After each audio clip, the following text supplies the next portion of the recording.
the strong Republican demographic is getting older. They're having fewer children. We see that, of course, white people are becoming a smaller group in the United States. So wouldn't Republicans benefit from immigration? Why aren't they the ones that are pushing for it? Well, they might. They might. I mean, I can only speak for myself. Doesn't sound like it. And not the morons who run the Republican Party. Well, they are pushing for it because they are mostly tools of the business lobby, of the Business Roundtable and the Chamber of Commerce, and have been for generations. So they do whatever their corporate masters tell them to do. I'm looking at it from a different perspective, and I'm against it for three reasons.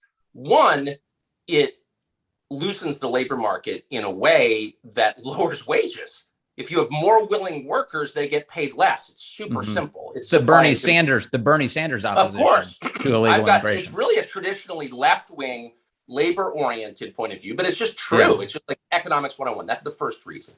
The second reason is because it is an attack on democracy. You can't pack the electorate just because you don't like an election outcome. The rule is for all Americans, regardless of their color or ancestry, that one man, one vote. We all have a say in who runs our country. We're in charge of our system. It's called representative democracy, right? That's the whole bargain that we make with our government. But the second you decide, well, I don't really like how you voted, I'm going to bring in new people, you devalue my vote and your vote, Jason Nichols, and your vote, Vince Colonnese. You basically water down the political power of American citizens. That's worse than any Russian hacking. That's the second reason. Third reason is just a really simple reason that like wise people understand immediately. This country is too freaking volatile.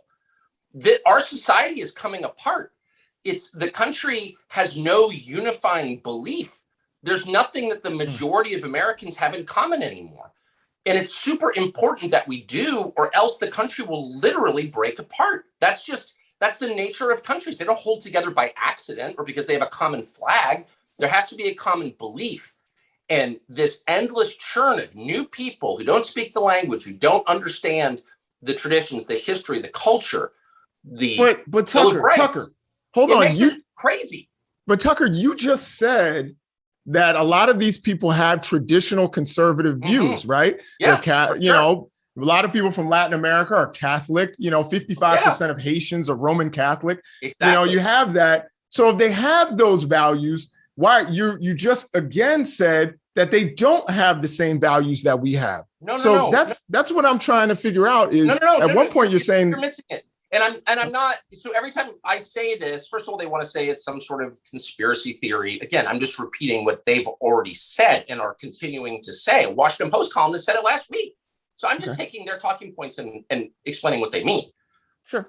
And I'm not attacking the immigrants. By the way, if I was living in Haiti or Salvador or Managua and someone said, I will give you free healthcare if you come to my country and the door's open, dude, I'd be on the next train. I mean it. So I totally sympathize with them. I don't blame them. I would do the same thing for my family. I think a lot of them have views that are much closer to mine than Kamala Harris's, for sure. So it's not about attacking them. I don't feel animus toward them at all. I'm saying there is a shared culture that develops when people live together, even in a continental country the size of ours, over centuries, that gives the country cohesion. If you have brand new people showing up, if you've got children at home, if all of a sudden somebody said, hey, Jason Nichols, you're a pretty famous guy, you make a decent living, you should help the world's children. Here are 6 more children who are going to be living in your house. They'd be great children. You'd be doing a good thing by helping them. There's nothing immoral about any of that.